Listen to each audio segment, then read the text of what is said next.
Knife. Hey! Welcome back to another episode of Backwoods Brothers. It is with my man Tony. And what's your name? My name's Joel. Oh, we do. You don't need an introduction to me anymore. We're talking about no. We don't know who you are, but we missed you last week. Where did you go?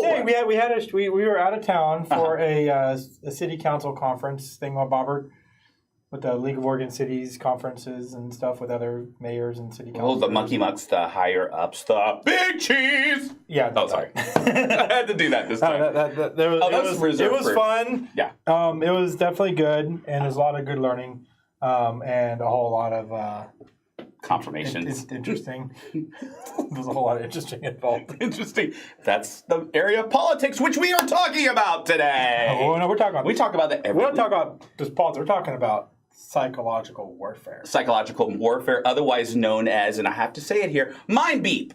Everybody knows what mind beep is. You fill in the word with the F word. Mind fuckery. Mind fuckery. Okay. That's what we're talking about today.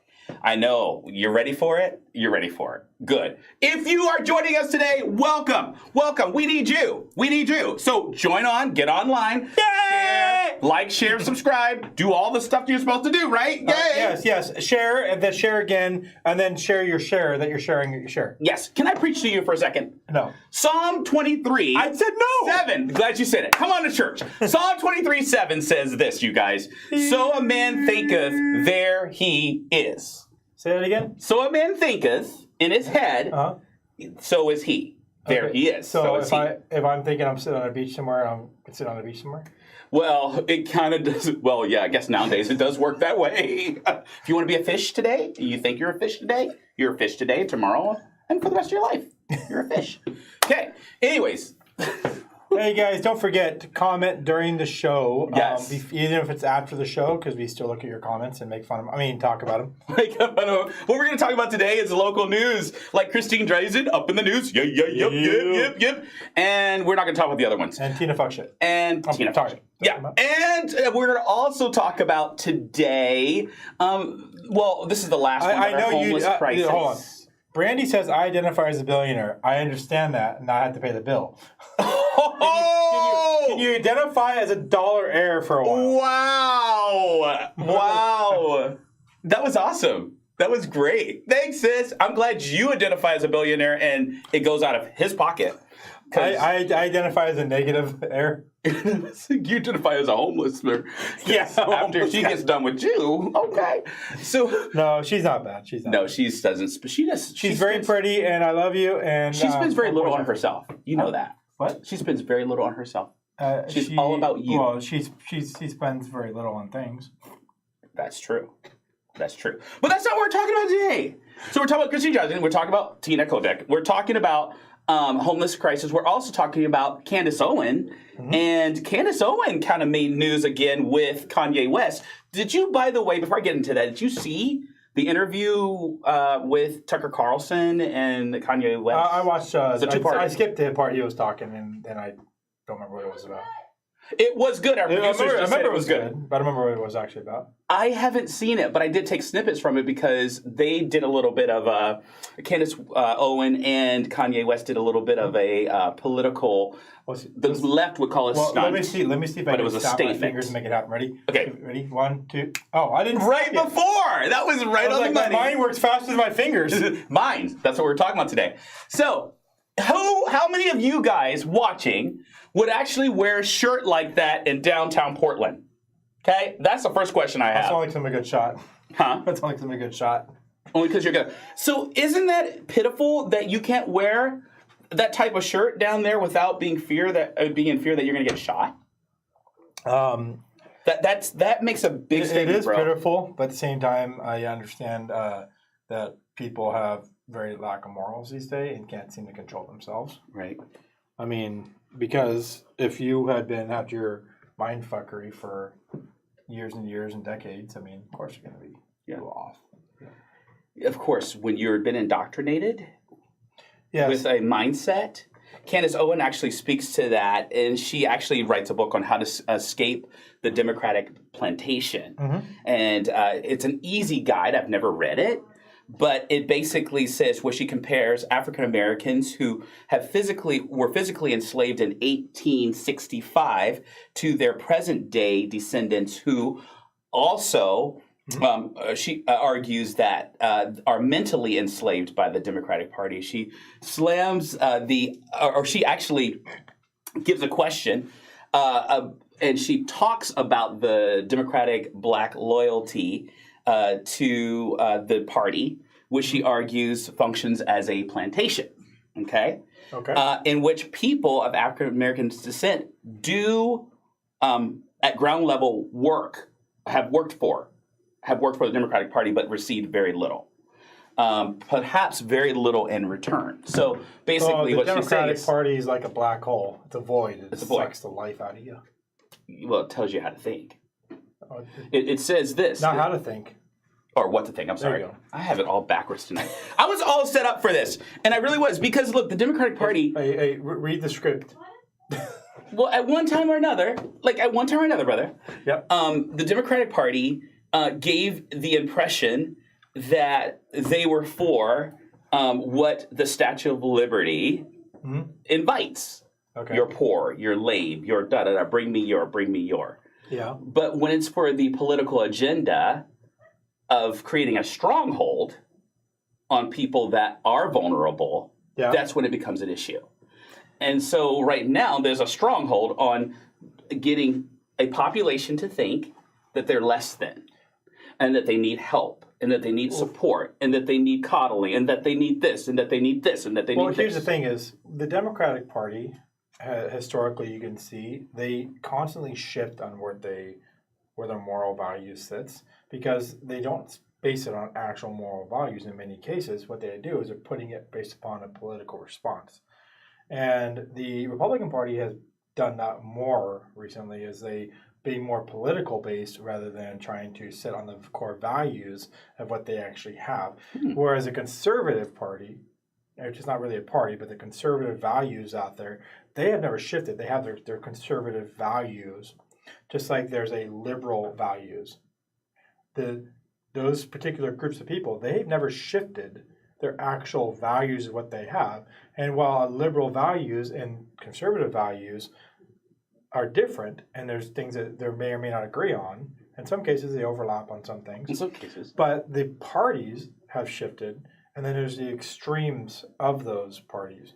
Now, which one do you think are predominant? The extremes of those parties. Yes. This is what we're focusing on, is the extremes of those parties. Exactly. And it was Elon Musk actually did a really good job at describing him. He basically gave a picture where he was in a spot, but he never moved. And the political parties, and he was right in the middle of those political parties. But then it showed a shift where they moved and he didn't. And that it made it look like he became more Republican. But what happened is the parties shifted. Because instead of the parties, like I said, the Republican Party has a long-standing history of standing on a certain set of values. Yeah. However, the Democratic Party somewhat, yes, but not really. Because if you go back historically, they shift their values based upon political response versus sticking on the core values and standing by those. And that's why you'll see things change with the wind in the Democratic Party. That's why they're so easily pushed to the extreme left, because they don't have that. And that brain mentality causes them to shift easier. So a double-minded man is unstable in all of his ways? Exactly. Plant your feet solid in the ground, have roots and core values, and the world will shift around you, but you'll stand strong where you're at, and you can look yourself in the mirror the next day. But that's also why the PSYOPs campaigns work so well on them, because they're based. Explain the PSYOPs campaign. So the PSYOPs campaign is basically another word for brainwashing. Yes, that's exactly what it is. Using small little, things. For example, I can make you think about something really easy, right? Right now, you're not thinking about a steak. You don't want to think about a steak, but right now you are thinking about a steak because I said the word steak. Right. Exactly. I just planted the thought into your head. Right. So it's the same concept. It's very easy to do. Now, yes. We do it sometimes, not even trying to. It's an automatic. Exactly. And so it's simple. The same concept of what I just did there, okay, is the basis of all psyops. It's getting you to think of something I want you to think of. In this case, simply saying a word doesn't get you to think a certain way of anything. It gets you to think about it, right? Mm-hmm. Now, the psyops mentality and how to work that is how to get you to think a certain way using tactics. But the most important part is not me saying, I want you to think about steak as good and you want to eat it and cook a certain way. But to implant certain statements around you, man, steak that is cooked at like a medium type of rareness and nice and juicy and tender and has great flavor because it runs out and the fats are just melted just right. Mm-hmm. It makes you start wanting to want a steak cooked at medium versus well or non-well. Yeah. You start to hear the description of it. Now I'm obviously not an expert at this. This is just the concept of it. And so obviously I may not be changing your mind or someone else's mind. Commercials use this? Exactly. It's a very common way to do it. Yeah. But the whole point is it's not without me saying you want a medium steak and directing you that, because you're going to be, by me directing you, the natural human response is to be, well, you can't tell me what to do. And it's going to have a negative outward bound because I'm trying to implant my thoughts directly in your head. Whereas if I curve around the area and I talk around it and I give the concept there and let you form your own idea based upon those descriptions and come to the conclusion yourself, you are far more likely to accept that idea than me trying to tell you what to think. So, and therefore, that is a way of brainwashing. Brainwashing. So, and I see this infiltrating a little bit of the church when it comes to, we as Christians believe that all lives matter, right? Very much. So when and I think Kanye said this, and I think he said it really good. It's interesting how Kanye can think about something really logically, really clear. He doesn't have a mental illness when he's speaking on the far left. Mm-hmm. And the far left agree with him, he's not mentally ill. But when he agrees with something that's conservative, then he's mentally ill. And what he said was, the reason why I wore a White Lives Matter shirt, which he wore one with Candace Owen for one of his concerts. And he said he invited her to do that. And the reason why he did that, he said, is because, there it is, I'm a Christian. So I'm taught, and we are all taught, black, yellow, black, and white, they are, all of them. We're all taught, right? Yep. That we're to love one another. Everyone's value is important. So it is not hard for me as a Christian, a Christ follower, to wear a White Lives Matter shirt. Yeah. Because your life does matter, as well as mine, as well as the next person. Our lives matter. We find that, and we're taught that from Judeo-Christian values. Oh, exactly. Those are the values we have. People matter. Religion does use the same idea, like you were talking about, uses the same idea. Any religion actually uses it. They use a psyops campaign in order to convince somebody or to form something into somebody. And the difference is, in Christianity... I'm not talking about this as a negative, though. No, I'm not. Oh, okay. Well, in religion itself, the actual practice of religion is that it's a psyops campaign. A lot of things what you do, reverse psychology used on your kids is a psyops campaign. There's just different levels and different ways it's approached. We all learn this. So you're talking about my parenting. It is a natural human response to want me to have you believe and to agree and to get me to think I'm missing out too. Because if you agree with me, you're validating what I'm thinking, right? Yeah. And so that is why you get these crazy people, they can't have a conversation because they need the validation so much that you have to believe them and you have to agree with them, and they can't walk away otherwise. It's validation. But that's not what we're talking about here in this point. It's saying it's a natural human response to want that validation, I try to convince you to want my idea, and I'm going to try to do that any way I can, or a way I can, and that's the psyops campaign. It's all psyops. Back and forth communication is psyops because I'm trying to get you to understand my thoughts and what I'm portraying and putting those thoughts into your head, and vice versa. Okay, so go back to this Candace Owen thing. What were they trying to communicate? They're trying to communicate, probably in this one, is that there is a different way of thinking than this Black Lives Matter, that all lives do matter, or that there's another point, a pressure that matters. It's not just about one particular race, one particular thing. It's not critical race theory, as they might say, where one race is. Let me ask you this. Is it PSYOPs that makes people think, well, you know what, if you say white lives matter, then you're saying black lives don't? Well, that's you trying to get a thought into my head and trying to convince me of your view, if that's what your view is. Or you're just being inflammatory and want to start a fight, which is another way to get it out, you know what I mean? Gotcha. But the whole point is, and people can use a perfectly good statement like white lives matter, all lives matter, blue lives matter, all these different things as a way to inflame a situation, or they can use it in a real way of trying to say, make a point to it. Were they making a point or inflaming? I think at this point they're kind of doing a little bit of both, but primarily trying to make a point.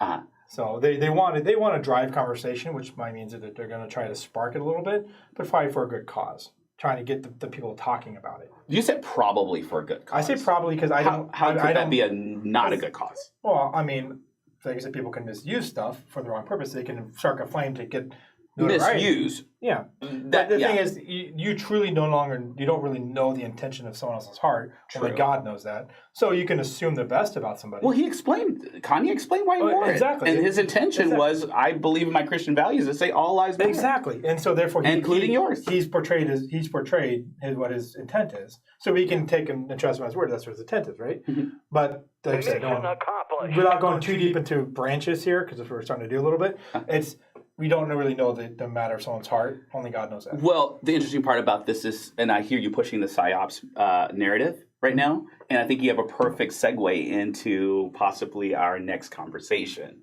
that illustrates PSYOPs. Exactly, and this is a political PSYOPs. And this is a political PSYOPs. But before we get too far into PSYOPs, another way to get words across to I think people... you said Cyclops. Cyclops, no, PSYOPs. Oh. Another good way to get words across to people and to get your point across is put it in writing and put it in writing on a sign. What better way to get a sign than with Whitney Signs? Check it out.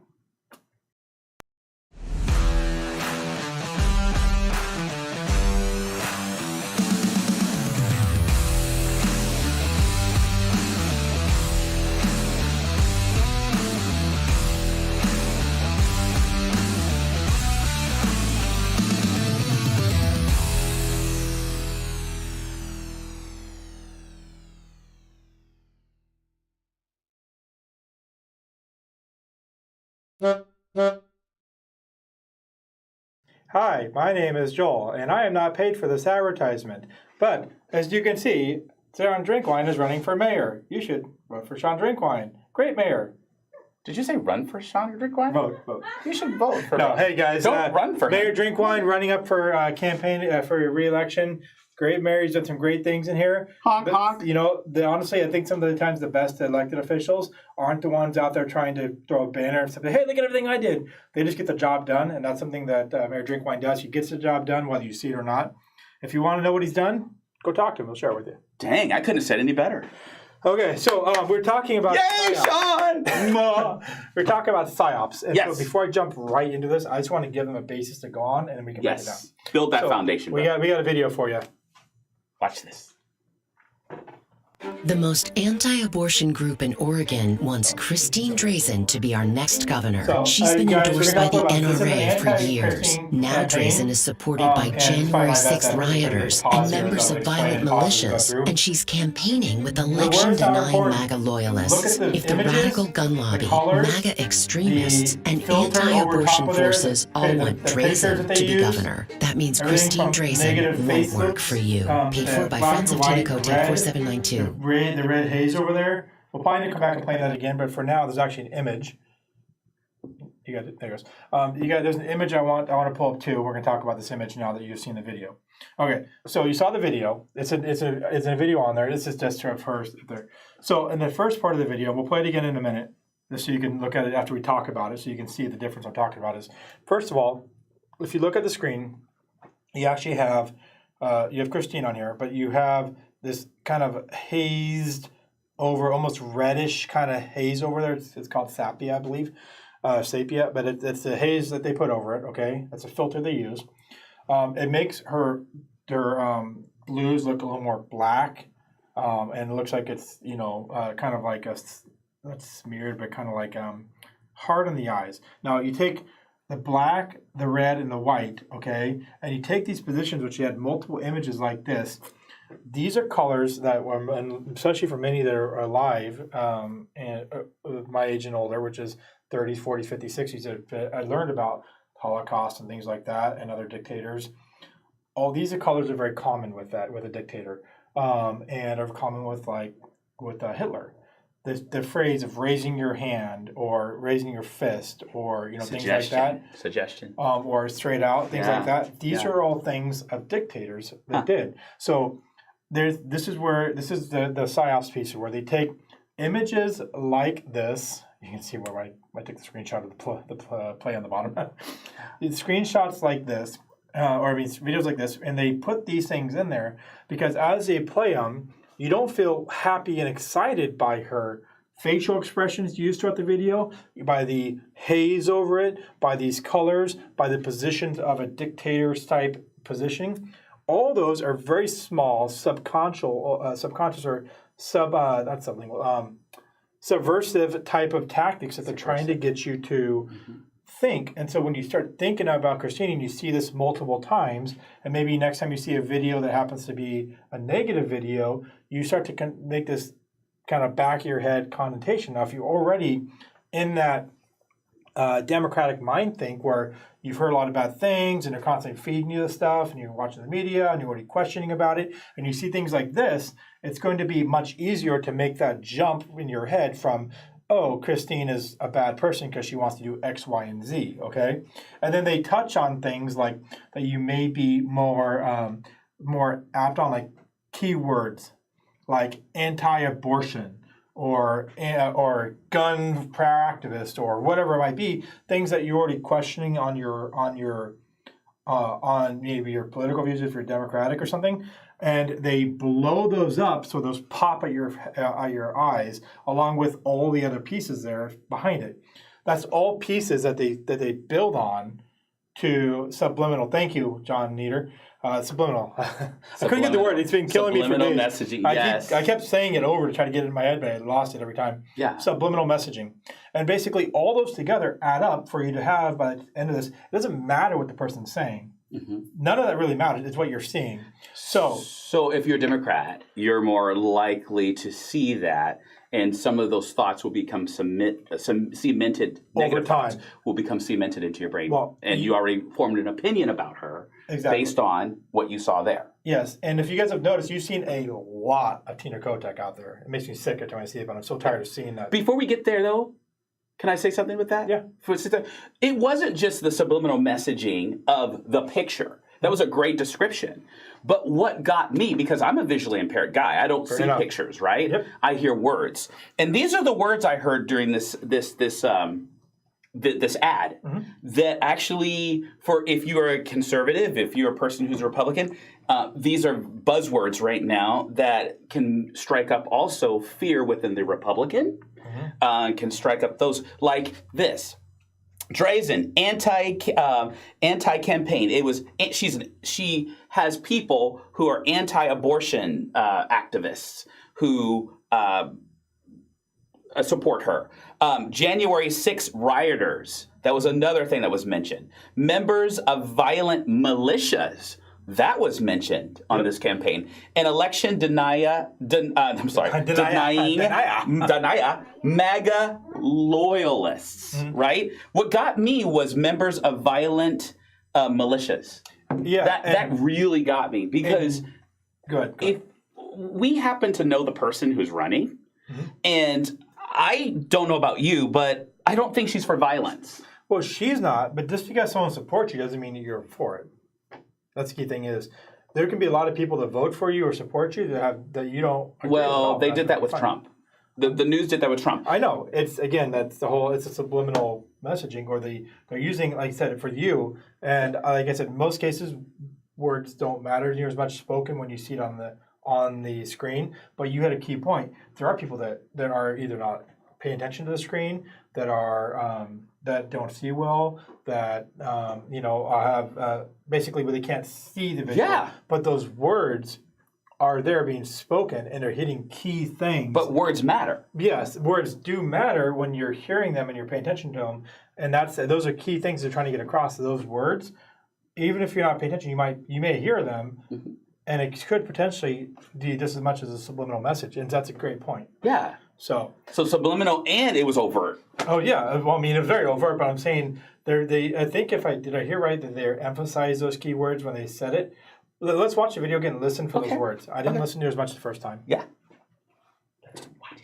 The most anti-abortion group in Oregon wants Christine Drazen to be our next governor. She's been endorsed by the NRA for years. Now Drazen is supported by January 6th rioters and members of violent militias, and she's campaigning with election-denying MAGA loyalists. If the radical gun lobby, MAGA extremists, and anti-abortion forces all want Drazen to be governor, that means Christine Drazen won't work for you. Paid for by friends of Tina Kotek 4792. They had less of an emphasis in the vocal pieces, but when they said mega extremists or January 6th rioters, January 6th rioters, and then she had this, and then there was anti-abortionist, and they had more emphasis on those words. So as you're listening, it's speaking that to your ears, and those are the ones that you're more likely to hear over the other stuff. So, and obviously you picked those up real well when you were hearing it. Yeah. So great point. I didn't even put the weight and emphasis on the lingual part of it, and that's a great point. So all that comes together as a psyop. All of that comes together. So imagine if I see from one perspective, you see from another. Imagine putting those two together and hearing it again, like you just did. No. Wow. Key thing is, I want to say Democrats are very good at the psyops campaign because they've been using it for so long. Because again, they shift to whatever is going to get them elected versus whatever their values are. Uh-huh. And that's why they've changed so much. So they're very good at the whole psyops campaign because they're constantly having to use that type of crap. Yeah. Whereas it's more newer to the Republican Party to start using those things a little more than before, because usually it was just stand on their values, and that was pretty solid for everybody. Yeah. Now they're starting to play the same game, which is, I don't agree with. I believe you stand on your values and let God sort out the rest. Stand on your values, like God said. Yeah. Can we get the third picture up? I think it is. So here's one from the Republican Party against. Now I have to say we're playing the same game. Exactly. We're playing the same game. They're doing the same thing. Yeah. Look at that. You've got a kind of a rough looking texture. You've got blood red. Yeah. You got the haze over. Kind of a stormy. Look at her. Kind of look like a stormy look. Like it makes you feel kind of negative and depressed. Yeah. And it says Oregon deserves better. So you're feeling depressed, and you're like, anybody but Tina. Like, oh God, yeah. I just want to get away from her. Oregon deserves better is more very clear, very crisp, and kind of pops off the page a little bit. And it's even got a little. You can't see me when I'm pointing, but you can. There's actually a little bit of darkness around it, so it actually pops off the page a little better too. Mm-hmm. I mean, and that's again, even a printed ad like this is a psyops campaign. It says a lot, doesn't it? It all says a lot. It says a lot. But I haven't heard a lot of anti rhetoric coming from our side to Tina. It's less. Like it's I said, less. It's less. You don't see as much type of game played on the Republican Party side so much, mainly because the Republican Party still has a very strong set of values that they stand on. They're just starting to play this game, and they're not near as good at it, and they don't play it near as hard.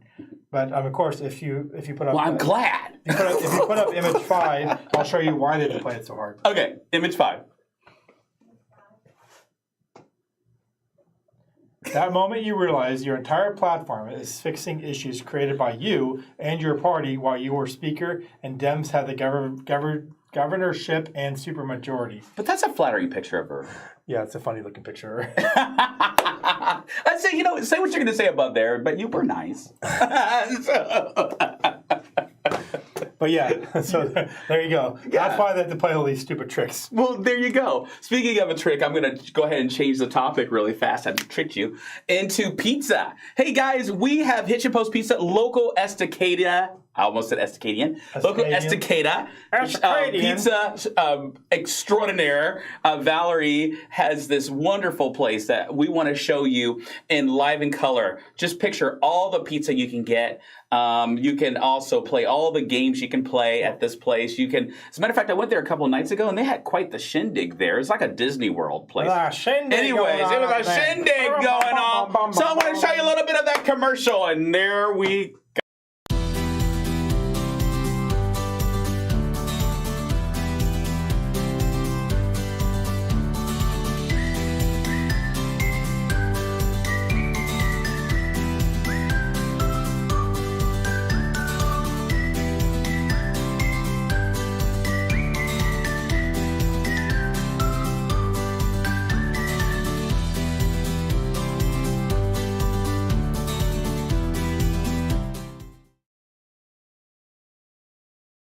There you go. Hey guys, we are back. Don't ask about that. I don't know what that was. But, it's Halloween, I guess. I don't know.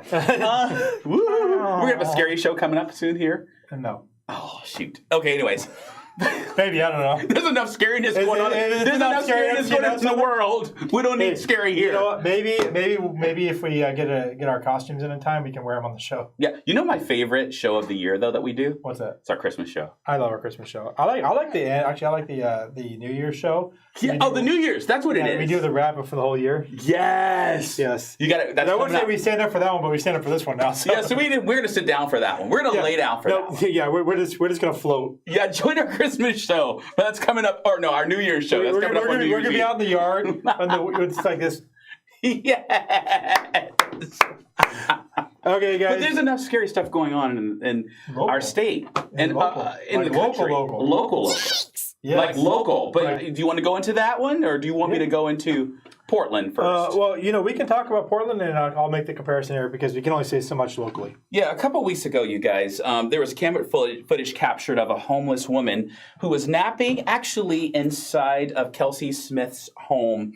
And she was napping in her daughter's, or I believe her daughter's or son's bed. And when she went into the room to see someone laying in her child's bed, she was horrified to find that a stranger was laying there curled up in her 10-year-old's bed, as a matter of fact. Mm-hmm. And when she confronted this barefoot assailant, the assailant stood up. Homeless woman stood up and threw, and I believe she chucked a ottoman. And an ottoman's, by the way, not light. I don't know if any light ottoman. That's a big ottoman, man. Well, ottomans can be small or large. Okay, well then she might. Okay, well anyway, it got chucked at her, and then she ran off. Roth. I'm picking him out too much. He's got a real hicko here.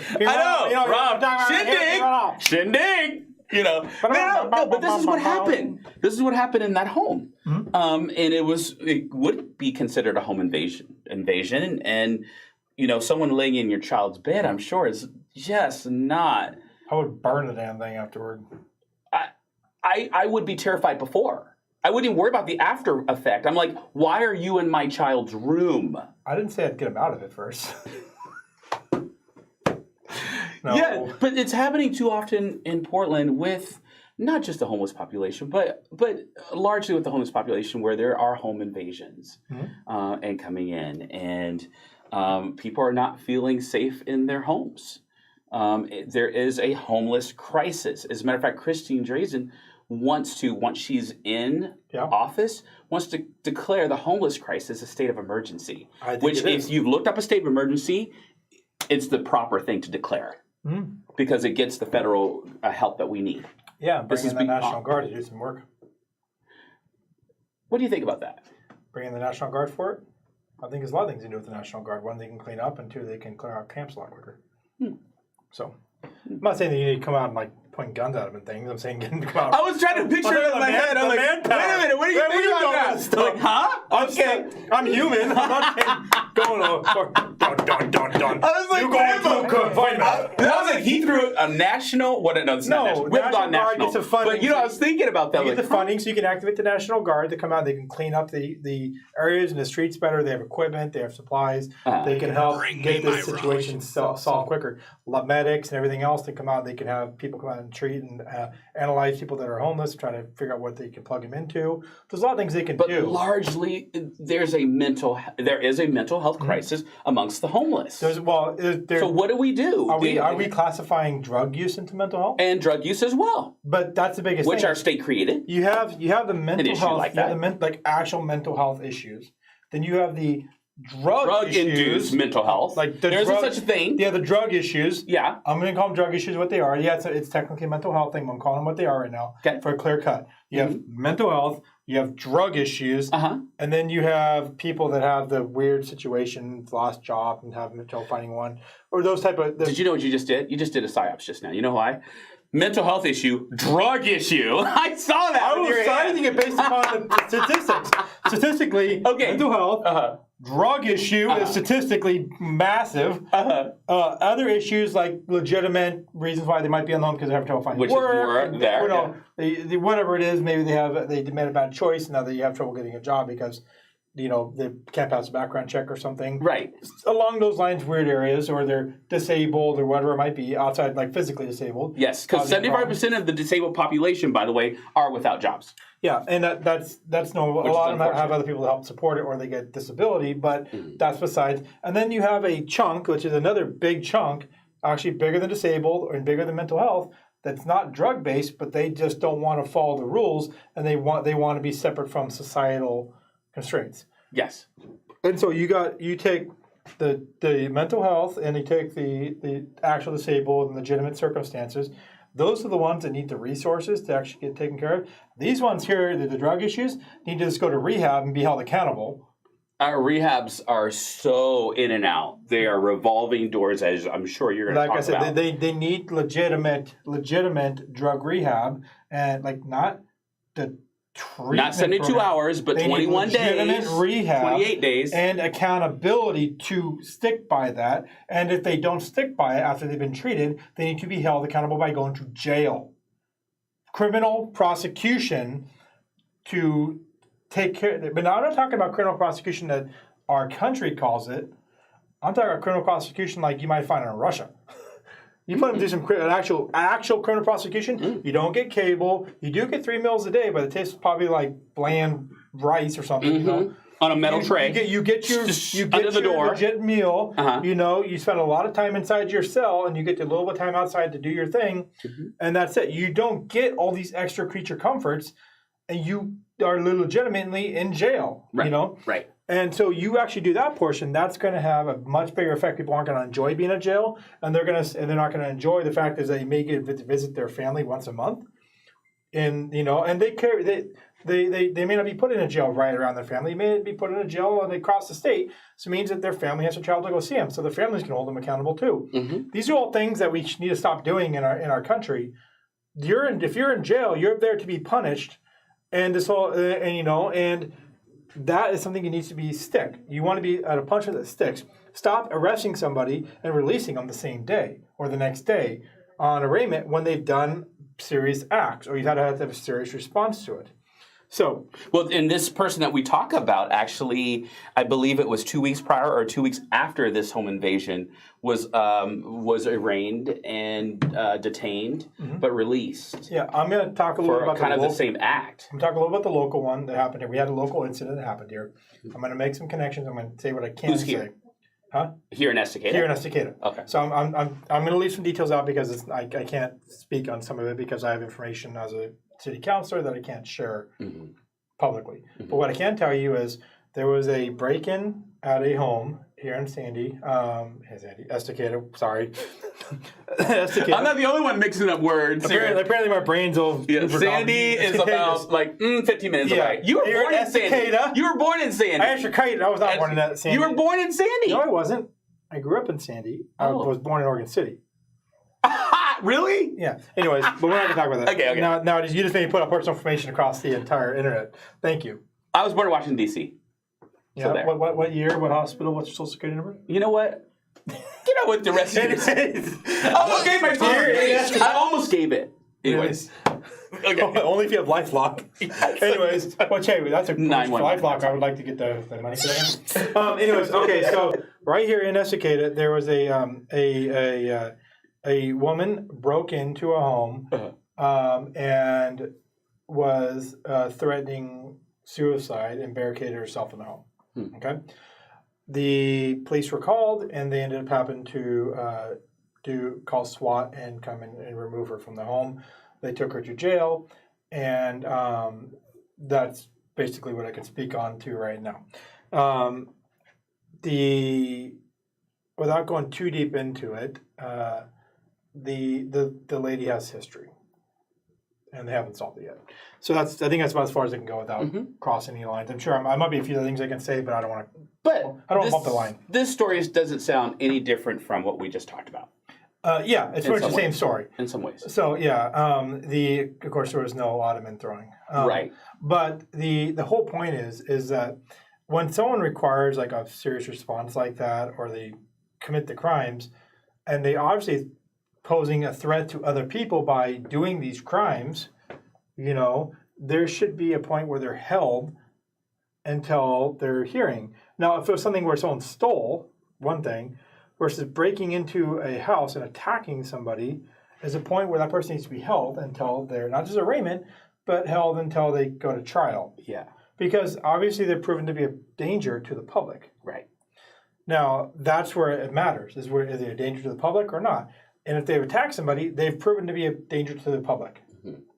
So that's the case, especially if they have a history. Now, if it's their first time, someone gets in a bar fight, that's a different scenario. Okay, bar fight, scenario specific. This case, you have no history of doing it.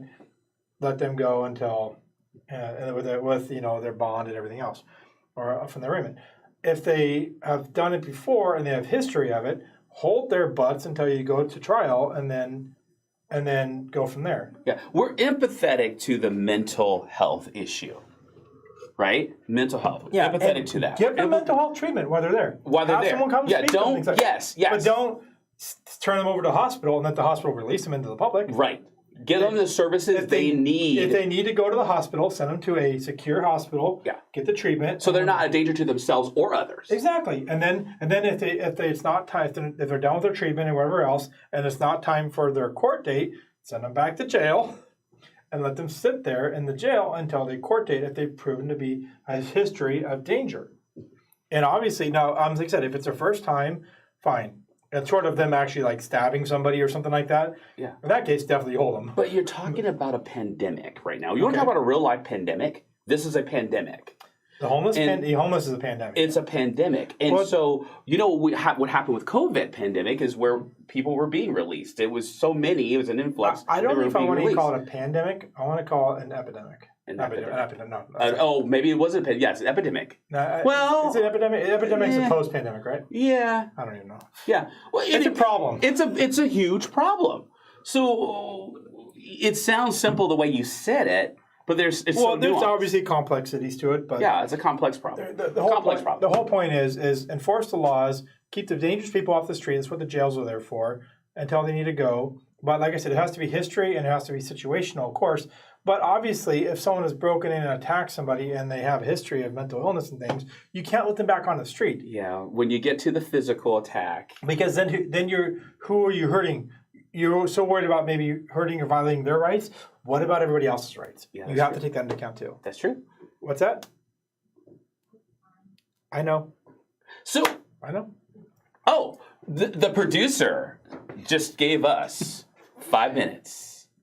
No, she gave us 1 minute. No, it's time. She gave us it's time. I know. I was trying to. I can't hear her through my earpiece, so there you go. Guys, we are at the end of our show. We are. We got yelled at here. Oh my goodness! But you know what? We were having so much fun. I know. So we talked about a little bit about Christine Drazen. Yep. We talked about. I love the psyops. What you talked about. I love that. I hope you guys really heard that and be open to the suggestion. Think critically. There you go. Think critically. Pay attention to what's there. Yes. And it doesn't matter what doesn't really, if it's a political ad or not, if it's anything. It's anything. Just pay attention to what's there. Yeah. Think outside the box. Yeah, we talked about a homeless. Yep. And we also talked about the fact that next week there's a very special show, but I'm not going to talk about it because you told me not to. So. I will hog tie you. Okay, guys, thank you so much for joining us. We will have a show right after on Ranger Games. Birthday! Oh! Close the show. I'm a left hand, sorry. I'm beating him up. Right here on camera. Oh, wait. Where's the camera? Where's the camera? Oh, it's on camera. It's on camera. Live. It's on camera. Hey, guys, thank you so much. We really appreciate you guys coming out here. You guys are awesome. Yes. We have a show coming up here in about 15 minutes. It's called Ranger Games, and we have a special guest on there. We will see you guys then, and we'll see you guys next week. Same time, 7 p.m. Wednesday. Oh, wait a minute. Don't forget about Brady's show. Oh, yeah, there's a show tomorrow. Campfire Discussions is tomorrow with Brandy. Great show. I think she's going to talk about something really cool tomorrow. She has. You put out a video about it, didn't you? I don't know about it. Okay, never mind. See you guys later. Okay.